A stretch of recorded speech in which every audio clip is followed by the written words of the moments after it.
Morning, good afternoon, good evening, Fabulites. I got questions for you. What opens with Ashley Nicole preparing her husband for the fun and excitement and party of the Super Bowl and the Super Bowl win that's coming? And what closes with Darnell at her party crying, "It's my party and I cry if I want to." If you guessed WAGS Miami Season 2, Episode 2, I don't know what the episode was called, you're correct. Thank you so much for clicking on the video. Please be one of the ones that is sticking around to see how we got from opening to closing. Let us go. Let's go. Okay. So there's a video chat that Ashley Nicole was having with her fiance, Phil, about, the Super Bowl. You ready? You excited? Whatever. And then we see the baseball wife, Kayla, and she wants to be a matchmaker for one of her husband's friends, Michael. He's a brown guy, and we find out that she wants to match him up with Astrid, who she feels is a really quality woman, and she makes it so that he has to, I want you to meet my friend, but you have to earn it, so you have to hit these fastballs. And he like, oh, I thought you were going to give me a challenge. That'll be easy. And then she throws him one fastball, and he misses, and another fastball, and he misses, but it looks like the third time is a charm. So he has earned, through his hard work, the opportunity to meet. Michael has earned the opportunity to meet Kayla's friend, Astrid. Okay, so then we have all the women at Ashley's, and they're cheering. They're, let's give cheers, toasting. They're toasting to the new Becky and the new Brownie. I guess the two new women on Miami WAGS.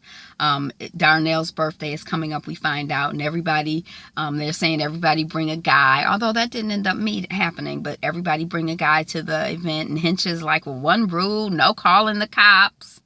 I'm like, Hensha, what kind of rule is that, mama? And then Kayla, we find out didn't really care for Fava's opinion. And I could kind of understand in a way, because I didn't necessarily agree. Like, I feel like, can't nobody, if I want to have a bachelorette party and I'm not a bachelorette, then I can have a bachelorette. I can do what I want to do. It may not make sense, but what you gonna do? Like, people do what they want to do. It does seem weird, but yeah, it ain't no rule book. But I think it's just like a issue of people rubbing you the wrong way. And probably by both of them feeling like they're alpha females, like the most desirable, the top of the heap, the best of the best. Maybe there's some clashing with that. I don't know. But I also notice on this show, to me, it feels like there's like a whiter side and a browner side. So I don't know if that's part of the tension. We see in the previews, it looks like next week that, Hensha is going to be dissed by one of the brown women, or feel like she's being dissed or whatever. But anyway, so they just Kayla is not really, it seemed like whatever Fava say, is that her name? It seemed like Fava can't really say nothing. Like whatever Fava say is going to get on her nerves, more or less. And sometimes it's just be like that with some people. You just, it's like everything they say, you be like, ugh, shh, just be quiet. So some people ain't for you to hang out with. And Kayla says that she was the homecoming queen. She loves people, and it's hard for her to find someone that she doesn't like Fava.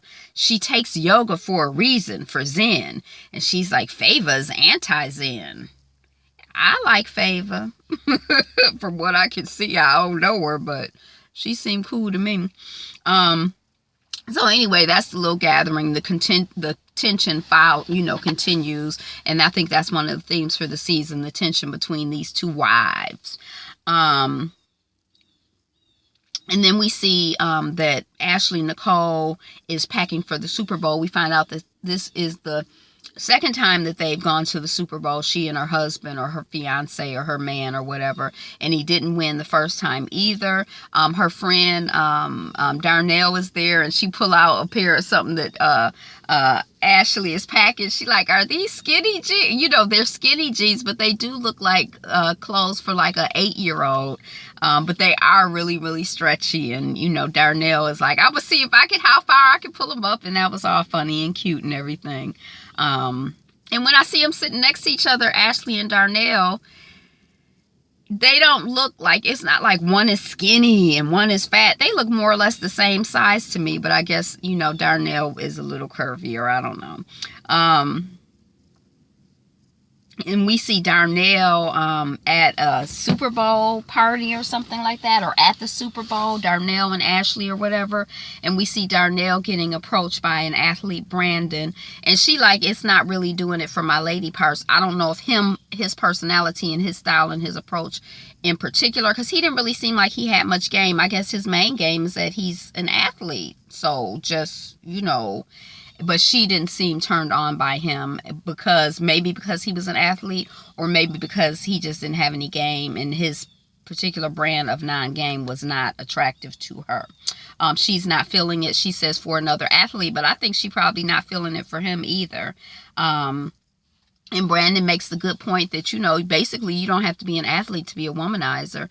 There are people who are womanizers who don't have jobs. There are people who are womanizers who work at McDonald's. There are people who are womanizers who are lawyers and accountants and doctors and store managers, you know, your career. But we do get the impression that athletes are more womanizers than other people. Is that true, or is that just like bad propaganda against the athletes? Okay, so then we see Astrid and Claudia talking about Darnell and Hensha hanging, and they're concerned. They feel that Darnell is probably, you know, feeling herself, you know, getting lots of attention, you know, being newly single and hot. But Darnell is not a young girl. She's a mother. They're concerned. I guess maybe Hensha is relatively young to them, or, you know, but they feel that Darnell, you know, is not dealing with her goals anymore. I think Astrid says she's kind of fallen off, and, you know, she's getting distracted by partying from, you know, her real, you know, thing in life or whatever. So we see the setup for, you know, and we had seen it in the previews. I thought we were going to see Darnell just out here partying, wild, reckless, just woohoo! But yeah, if they got the footage on it, they ain't using it, and I suspect it's because they don't have the footage. Because these especially Ashley and Darnell, they just seem like nice young women to me. So then we're at the Super Bowl. Then we see Astrid. She's on the blind date. I think the guy's name is Michael, who's half African American, half Italian, he says. And they seem to click, you know, well enough. We find out, we already knew, I guess my mother told me last week, but probably everybody else in the country knew, that the Falcons didn't win the Super Bowl. And Ashley Nicole is comforting Phil. And, you know, that's one of her big responsibilities as a WAG that people just don't know about, or whatever they talking about. Then we see Astrid meeting with Michael again, where we find out that they have another date where it's just going to be the two of them, not like a group date or a double date or anything. And Claudia's over to help Astrid get ready emotionally, and, you know, they playing with a banana. Is this his banana, this size or that size? And, you know, are you feeling him on a score of 0, and from 0 to D? TF, how are you feeling? And she's like, well, I don't know if I'm down to F them, and, you know, whatever. So I guess if I liked them, it would have been fun and cute. I get, you know, it was, And then we see Darnell and Hensha and Matisha getting ready to go hang out. And we find out that Rashad, who is the father of Darnell's child, has a new contract. So with Darnell having a new contract, I guess there's some conversation about, you know, Darnell says that her lawyer did call to see if she wanted to go back to mediation. Because as Hensha says, and I'm assuming this is the lawyer's approach as well, daddy's raise is your raise. And Darnell is basically like, hell to the no. A fraction of the money that I had, or that he has, or whatever, or that I have now, is well worth the peace of mind of not being in that stressful ASSS relationship. And I was like, go ahead, girl. At least on the camera, you just come across as a good quiet, because I know I wouldn't want, you couldn't pay me for the botheration. Okay, so then we see Michael and Astrid, and we find out that Michael is actually not on a team. He is a free agent. He's still a free agent, and he says his job is to stay ready. Michael asks, Astrid, what does she value in a guy? What do you want? Astrid said she wants someone who's family-oriented, which I just feel like is the most generic answer in the world. But anyway, I guess when you're not feeling somebody, it's kind of like, at this point, I haven't bought into Astrid, so it's not really anything everything she say, I just feel like, Astrid, Claudia, Kayla, I'm just kind of like, I mean, okay, yeah, whatever. It just seemed generic to me. And like, what are you supposed to say? Oh yeah, my values are hating children and parents and sisters and brothers. I mean, who doesn't value? I mean, I guess some people don't value their family, but anyway, or isn't family oriented. And then we see that they're laughing, and when they're leaving the restaurant, they're holding hands and they're kissing. So, I guess that, Astrid maybe is about to be perhaps a WAG. She could get with this guy, and then if he get on a team, she would be a WAG, I guess. I don't see, that's a whole nother part of the world that of this WAG world, this professional athlete world, when you're dealing with people who are either retired or are, not, trying to get on, because like when Darnell got with her guy, he was not on a team, and then he got on a team. Okay, so then we see Darnell at the club, and she when she used to go out partying, she was basically like, just out at the club, but she was at the club as a woman who was committed to somebody, and so she wasn't looking at nobody, but now the shutters are off, and she's seeing what she can see, which seems very sane and reasonable and very responsible. I like Darnell.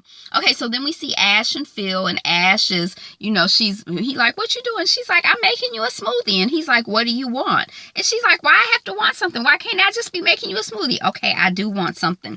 I want us to move into wedding planning mode. And he's like, it's a mode. And I'm like, is it a mode? I mean, just set a date and hire somebody or start. I don't understand what he got to do. But anyway, and she's like, well, I'll show you stuff. And he's like, well, what if you show me something and I like it and you don't like it? She's like, it would be dumb for me. I'm only going to show you the stuff I like.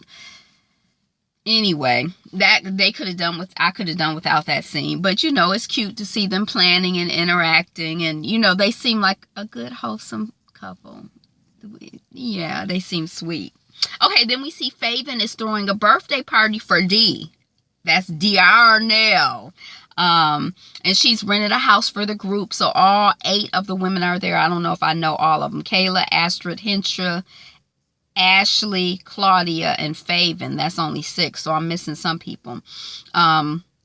And Faven is getting on Kayla's nerves with her rules. Basically, Kayla is like, no man talk and no child talk. Let's just have girl time. And Kayla is like, I don't want to talk about what I want to talk about. She can't be giving me no rules, telling me what to talk about. But Faven don't know that the child is annoyed with her rules.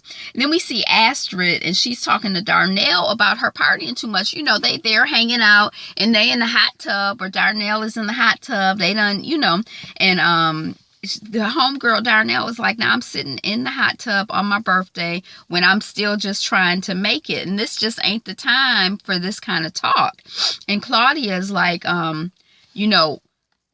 Claudia is like, yeah, when when I broke up with my man, I could have spent more time with my daughter. And Darnell is like, I take my daughter to school every day. I spend time with my daughter. What are you talking about?